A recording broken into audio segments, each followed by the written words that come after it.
महा 83 daily न्यूजमध्ये आपले सर्वांचे हार्दिक स्वागत। ठाणे शहराच्या पाचपाखाडी परिसरामध्ये आमदार जितेंद्र आव्हाड यांनी प्रति तुळजापूर मंदिर उभारले आहे। महाराष्ट्राची कुलस्वामिनी असलेल्या तुळजाभवानी देवीचे हे मंदिर महाराष्ट्रातील 3.5 शक्तिपीठापैकी एक असलेल्या तुळजापूर शक्तिपीठाचे एक रूप ठाण्यात साकारण्यात आले आहे। नवरात्र उत्सवमध्ये या प्रति तुळजापूर भवानी मंदिरामध्ये भाविकांची अलोट गर्दी दिसली।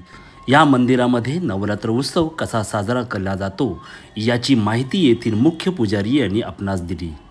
आपलं जे ठाण्यातलं तुळजापूर भवानी मातेचं मंदिर जे आहे तर आपल्या मंदिराला प्रति तुळजापूर असं म्हटलं जातं। याचाच अर्थ असा की श्री क्षेत्र तुळजापूर या ठिकाणी ज्या पद्धतीने नवरात्र उत्सव साजरा केला जातो त्याचप्रमाणे आपल्या मंदिरामध्ये नवरात्र उत्सवाची कार्यक्रम पार पडत असतो।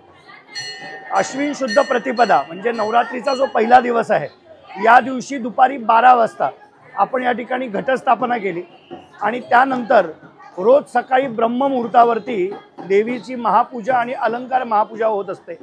त्याचप्रमाणे जे मंदिरात येणारे जे भाविक आहेत या भाविकांच्या हातून आपल्या मंदिरामध्ये एक उत्सव मूर्ती आहे, या उत्सव मूर्तीवरती आपण अभिषेक करत असतो। त्याचप्रमाणे दुपारी 3 वाजता जी आपली मुख्य आई भवानीची मूर्ती आहे त्याच्यावरती अभिषेक कार्य होतं। अष्टमीच्या दिवशी दुपारी 2 वाजता या ठिकाणी हवनाला आरंभ होतो।